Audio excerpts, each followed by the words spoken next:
頭先我第一次見到嘅 FL5嘅時間咧，就係我覺得佢好斯文化。佢基本上佢就係一架房車咁樣啦，就唔會話好似過往嘅 Type R 咁樣做到好戰略性。咁因為咧，我見到佢係，我覺得架車好斯文，但係潛在就好大拋。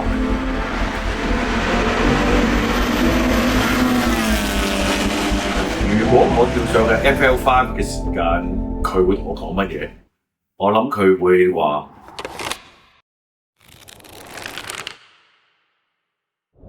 叫我征服佢咯。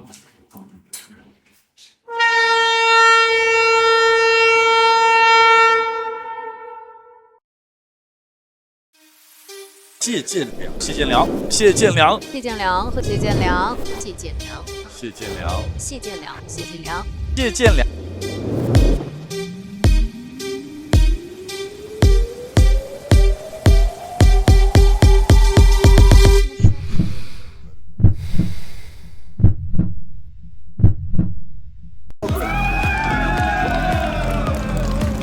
珠海係一個由我開始賽車應該係最早期接觸嘅賽道啦，亦都係好熟悉。我諗對大部分嘅喺珠海玩緊車嘅朋友咧，都覺得呢個場係好熟。但係正正因為大家咁熟嘅時候，大家好難去揾到佢嘅極限。每一次都係挑戰緊自己，每一次都係希望比以前做得更加好。他駕駛着Honda的思域 FL5的一台賽車。呢一個嗜好係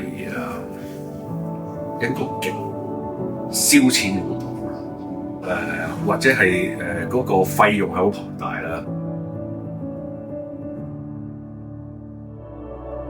咁好多人都會覺得除咗有錢之外，要花好多支出去同我哋嘅工程師啊、車隊啊，甚至乎一架戰車，咁我哋都可能要需要耗用大量嘅金錢。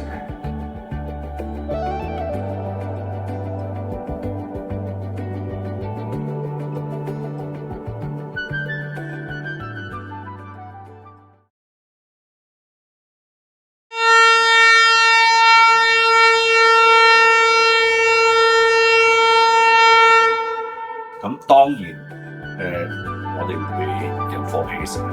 咁事業都有高低啦，咁或者係經濟嘅能力都有高低啦。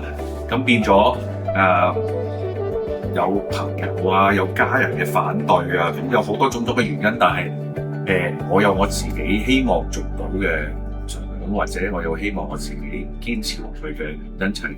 這邊看到是謝建良，其實在中前段的時間，原來是4台賽車。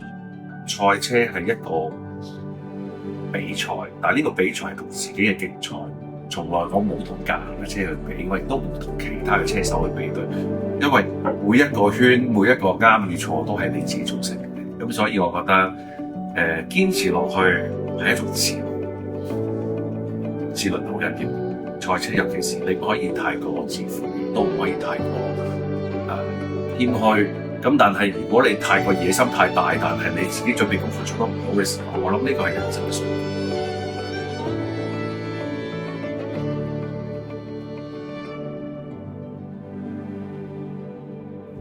因為今日我係第3次去揸FL5啦，咁而家天氣一路喺度變幻無常緊啦，又有乾地，又有濕路，咁濕路我曾經好大雨去試過呢架車，咁但係當其時我係揸車隊嘅車，咁我變咗係好好咁樣去發揮。咁但係今日 FL 我要同佢好溝通，我要知道佢願意俾幾多我去征服，咁咧我就可以去慢慢同佢一齊去繼續下一場比賽。